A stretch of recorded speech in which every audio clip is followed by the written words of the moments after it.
Hi guys, it's Reagan and today I'm here with Ethan and we are going to be doing my Spider-Man Homecoming review. Oh gosh. I know this is Spider-Man with the symbiote, so you know. And I'm also wearing my Spider-Man shirt from Old Navy. It's actually a boys extra large. That's why it kind of looks weird. But anyway, I loved it. It's my favorite Marvel movie of all time. Yeah, it's my favorite Marvel movie of all time. Honestly, it's like my favorite movie, like in a really long time. But it comes like slightly under Beauty and the Beast live action. I love Beauty and the Beast. It's my favorite movie ever, the 1991 movie. Anyway, so that's a lot for me to say. I'm not going to go into spoilers yet, but Tom Holland is the perfect Spider-Man. They finally cast someone that, one, was not too old, and two, just captures, like, it's just so realistic for it. He portrays Spider-Man and Peter Parker perfectly because he's really insecure as, like, Peter Parker. The whole high school thing that he's like, it really makes sense. Also, he's like, I need a mission. He wants a mission from Tony Stark. He wants to like be accepted. He's just so like dedicated. It's just really interesting. And I don't know, it was just so good with that. He was comedic, so I really enjoyed that with Tom. He's just perfect. Okay? So next I'm going to talk about Zendaya. So her character was kind of interesting. She's Sorry for this weird edit. Ethan is a troublemaker right here. really smart. She's kind of like a wallflower, but she's like, I'm here because I don't need to be here, but she's like always there. Very observant.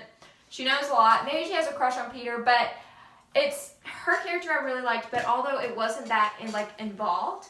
Also, I will say that Michael Keaton as the Vulture, best Marvel villain there ever has been. Loki is pretty close second, but you have so much character development on the Vulture that it's insane and it's so good. Loved it.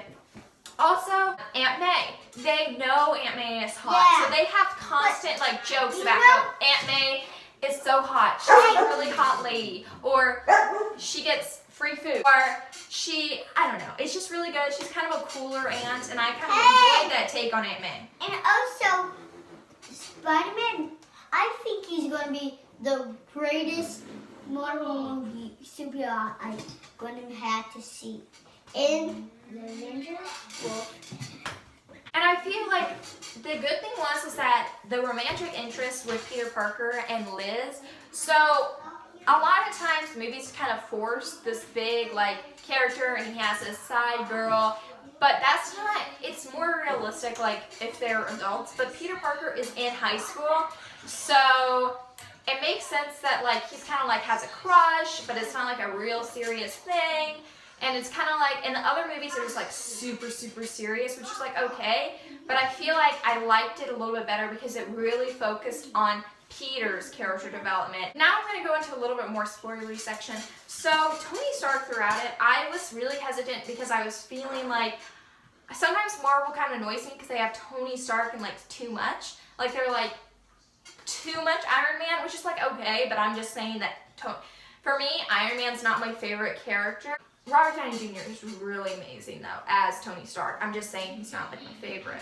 So he's involved, but he wasn't heavily involved, which I really like that because then again it's like more focused on Peter, and I feel like in order to have a really good franchise you must establish the main character like perfectly.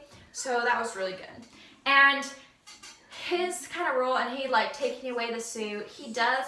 I love his speech to Peter. He's like, you need tough love. And also it's kind of interesting how he's like, I want you to be better than me, and I'm going to try. My father didn't give me enough encouragement, so I'm going to give you more encouragement, because he really feels like Peter is his protege, kind of.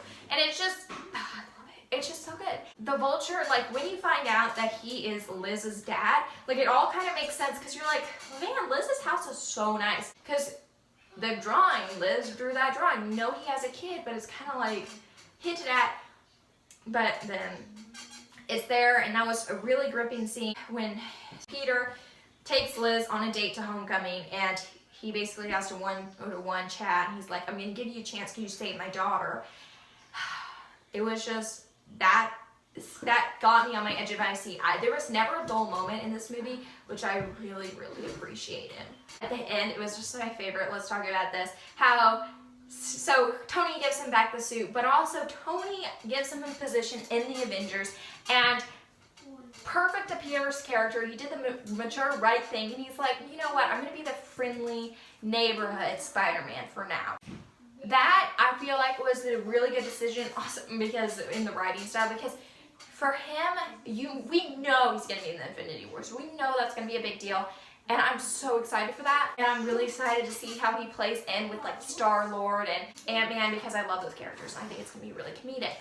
But you know he's going to do that kind of stuff, but also yet he's a regular kid, and that's so essential to Spider-Man's story, for him to be just a regular kid who's also Spider-Man and how he juggles that. And I'm really excited that they're doing that.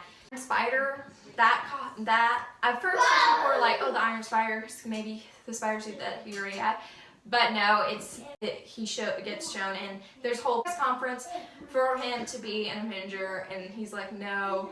And Pepper Potts is there, which is great that she's back together with Tony Stark, because she wasn't together with him in Captain America Civil War, so that's good. Also, Spider-Man Homecoming kind of tied up some loose ends that were from the Avengers, like what happened to all that alien gear. It didn't just like go away, so it's good that it kind of tied that up and made sure it kind of improved upon other things. The Washington Monument scene, that scene was really great. Love the special effects. I was like, dang, this is like Tower of Terror. That's what I'm thinking now, especially with Guardians of the Galaxy, that new ride.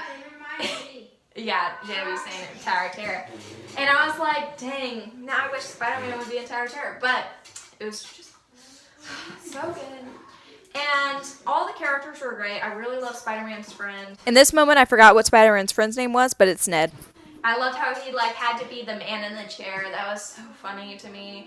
And it's just great because I really seemed like a high school kid in that. I really appreciated it. And I appreciated like the training wheels program. I thought that was funny. And Peter not really knowing what to do with the suit. And also Peter just being super smart and just knowing a lot of stuff and being able to use technology, which I feel like was not as emphasized in the other previous Spider-Man movies. I feel like this one is like, Peter's a geek, Peter's a nerd, so it was good to see that. It was just so amazing, and I really encourage everyone to see it. I don't know, now I want to be in the Spider-Man movie desperately, like, come on, man. And with Zendaya's movie, her reveal that she's MJ, I think the thing is that with that, is that they're leaving room. I prefer Zendaya to be the Black Cat, like kind of over being Mary Jane, because I think that would be more interesting, and I feel like Zendaya could portray like the Black Cat really, really well. And I feel like it'd be good, she'd be a really good, strong superhero. The MJ thing, like, I mean, it kind of leaves the door open, like she could be Mary Jane, but she signed up for a lot of other films, so we'll see where that goes. I'm kind of campaigning, and I wish she'd be Black Cat, because that'd be awesome. And even a Black Cat solo movie with Zendaya, like, I really appreciate Zendaya's acting. I feel like she's grown a lot. So, I don't know. And I like her. So, and also I loved the Captain America cameos.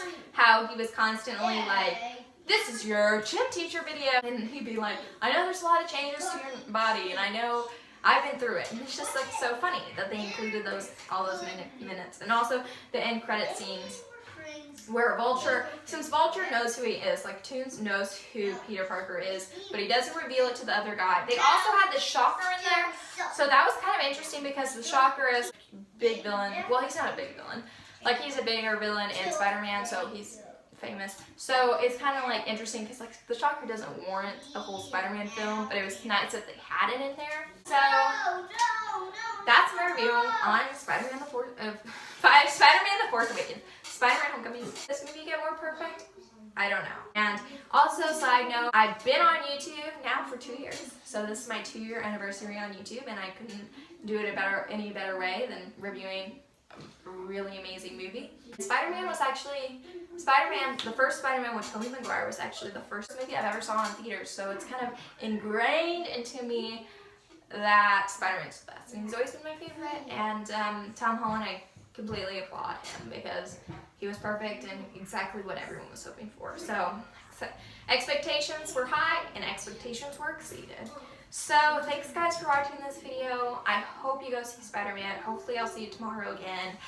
And I don't know, I'm just really, really happy about it. Thanks guys for watching this video. Please subscribe because Spider-Man's the best. And also, just like this video if you agree with my opinions. Also, if you didn't like it as much as me, that's totally fine. I know I'm a little bit crazy, but yeah. So, thanks guys for watching, and have a great day. Oh my gosh, also the logos, like with Spider-Man. You can't see it, but my chair was broken. God. The logos with Spider-Man, like the fact that they played the Marvel logo with the Spider-Man theme song, A1. A1 Marvel. Loving it, killing it. Here comes Spider-Man. Guys, I almost forgot my favorite part, which was Spider-Man Video Diaries. I love that. That was so hilarious. So in the times of today. The reason I'm recording this way is because that's how Spider-Man did it. So I think I'm just going to start taking up his trend. No, I'm just kidding. I'm just kidding. But that was just hilarious. Love it. I would definitely subscribe to Spider-Man's YouTube channel.